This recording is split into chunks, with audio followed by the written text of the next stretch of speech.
Civic ভলেন্টিয়ারকে যাবজ্জীবন খুন মামলায় রায়গঞ্জ আদালতের রায়। রায়গঞ্জে ধারালো অস্ত্র দিয়ে খুনের ঘটনায় দোষী সাব্যস্ত এক সিভিক ভলেন্টিয়ারকে যাবজ্জীবন কারাদণ্ডের সাজা দিল রায়গঞ্জ বিচারালয়ের ফার্স্ট ট্র্যাক ফার্স্ট কোর্ট।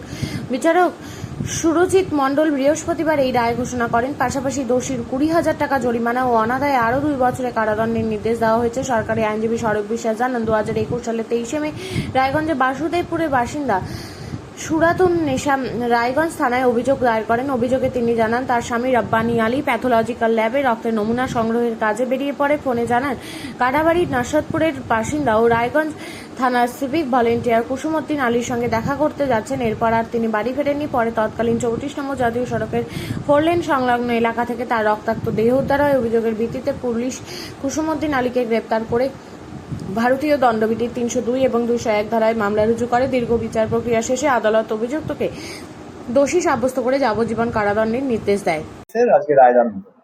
আজকে আমাদের রায়গঞ্জ থানার কেস ছিল, মার্ডার কেস, যা রায়গঞ্জ পিএস কেস নম্বর ছিল 408/2021, dated 23/5/2021, under section 302, 201 IPC initially সেকশনে স্টার্ট হয়েছিল। দুজনের নামে এফআইআর করেছিলেন।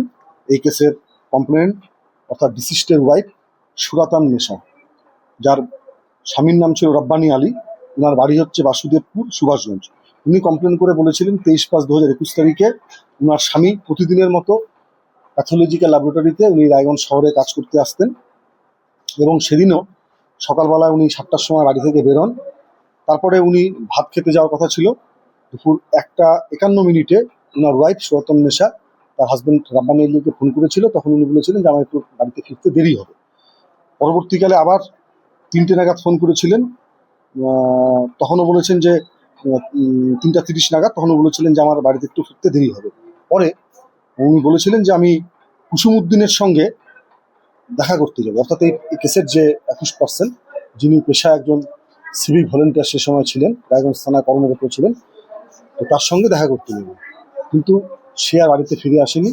5:20 নাগাদ ওনার ওয়াইফ জানতে পারেন, সুরাতন নেশা জানতে পারেন যে তার হাজবেন্ডের রক্তাক্ত জখমগ্রস্ত অবস্থা মৃতদেহ ওই NH 34 চাপদুয়ারের পাশে পড়ে আছে।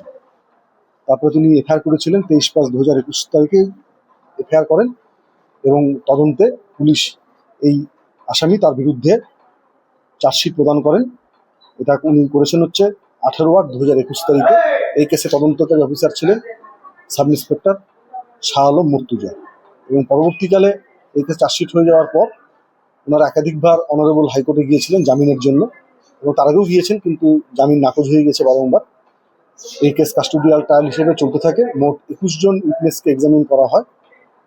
21 জন এক্সামিন হয়ে যাওয়ার পর তারপর আজকে মাননীয় বিচারক সুরজিৎ মণ্ডল মহাশয়, ফার্স্ট ট্র্যাক ফার্স্ট কোর্ট, উনি আসামিকে আজকে দোষী সাব্যস্ত করেছিলেন গতকাল। আজকে যাবজ্জীবন কারাদণ্ড, তার সঙ্গে 20,000 টাকা জরিমানা, অনাদায় আরও 2 বছরের জেল, এই সাজা উনি ঘোষণা করলেন। পানিশালা এলাকাতে না, পানিশালা না, তাহলে তোমার সুভাষগঞ্জ চাপদুয়ার এলাকা, চাপদুয়ার। বড় চাপদুয়ার। কি মানে কত টাকার লেনদেন কি ছিল, কি বিষয়টা ছিল? 85,000 টাকা লেনদেন ছিল।